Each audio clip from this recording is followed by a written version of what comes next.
All we want is this Kenyan. Where is he? Nothing more. We are not interested in drama. We are not interested in anything. There is a human being. A quiet afternoon in Kinoo, Nairobi, turned chaotic on June 22nd, 2025. Plainclothes officers allegedly from Kenya's Directorate of Criminal Investigations stormed the home of Ndiang'ui, Kinyagia, a vocal activist and blogger who sparked the Occupy State House 2025 movement. Neighbors watched as the men left, but Kinyagia was gone. His phone went silent and his social media accounts fell dormant. Kenya demanded answers. Where was Ndiang'ui Kinyagia? Kinyagia, a tech-savvy activist in his 30s, had built a massive following on X by exposing corruption and rallying Kenyans for change. His post sharing the Occupy State House 2025 program had gone viral, drawing both admiration and reportedly the attention of authorities. Sources close to him revealed he had received threats in the weeks before his disappearance, yet he stood firm. His courage made him a hero to many and a target to others. The day after the alleged raid, whispers turned into outrage. Posts on social media flooded the platforms, with users like Atuolia and Wahome Suku demanding answers. The Law Society of Kenya filed an urgent habeas corpus application at the High Court to compel police to produce Kinyagia. Today, we appeared before Justice Chacha Mwita, the judge of the High Court, and we made an application for habeas corpus to produce the arrested person, one Mr. Ndiang'ui Kinyagia, before a competent court of law. We have the facts that the DCI arrested this gentleman in his house. An inventory was taken to show that he was indeed arrested on the 21st day of June. Up to date, 10 days later, he hasn't been produced, which means that he was abducted and he's incommunicado. And the directions have been given today by the judge, and he has stated clearly that the Inspector General of Police should produce Ndiang'ui Kinyagia by tomorrow. If he doesn't do so, then he should appear before court tomorrow at exactly 11 a.m. Eyewitnesses claimed the DCI officers had broken into his home around 2 p.m. on June 22nd, bundling him into an unmarked Subaru. The hashtag Free Ndiang'ui Kinyagia trended as Kenyans united, fearing another enforced disappearance in a nation scarred by such incidents.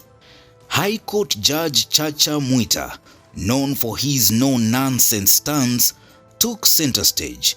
On June 30th, 2025, he issued a stern order.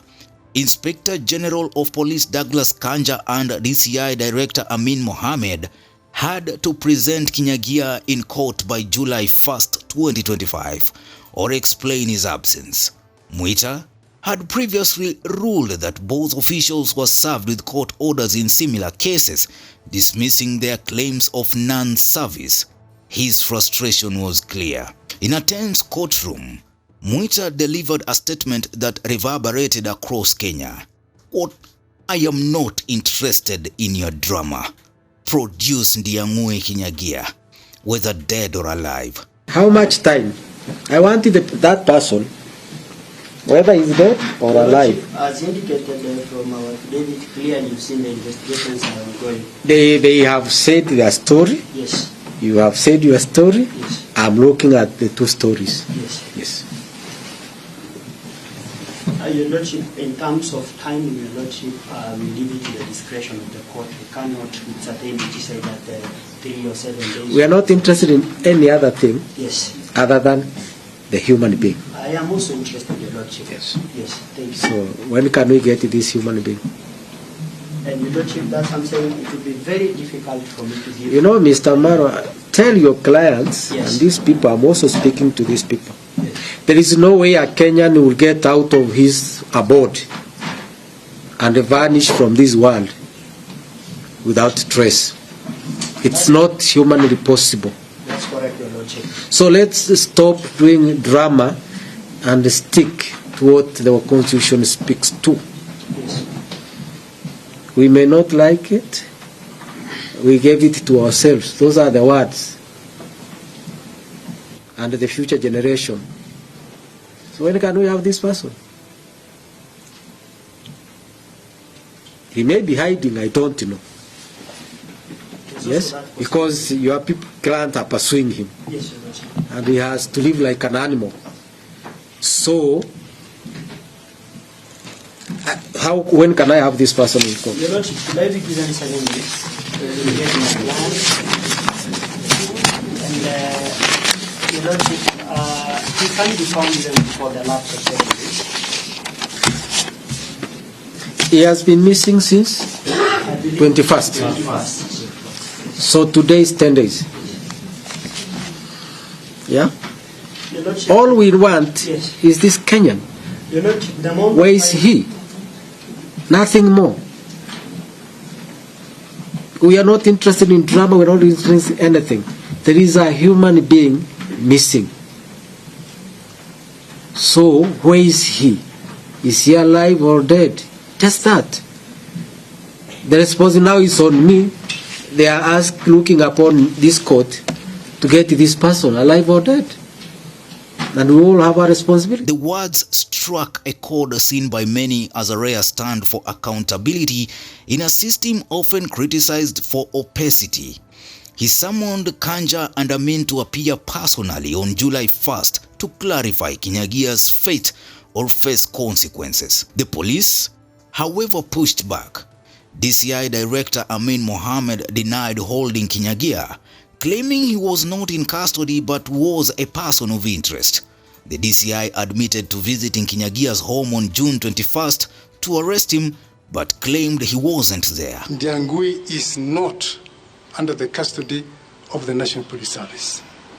He is a person of interest to us, and wherever he is, I will urge that he submits himself and that he surrenders to the nearest police station. Kinyagia was a person of interest to us. After publishing very, very inflammatory material in the social media, we profiled him, we identified his residence, and our officers conducted a search at his apartment in Kenyan.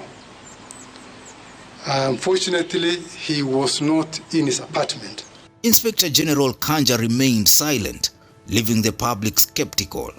Posts on X pointed to a pattern of alleged abductions targeting government critics, fueling distrust. The hashtag Free Ndiang'ui Kinyagia movement grew stronger. Activists like Masa Karua and lawyers like Babu Owino amplified the cause, urging the court to stand firm.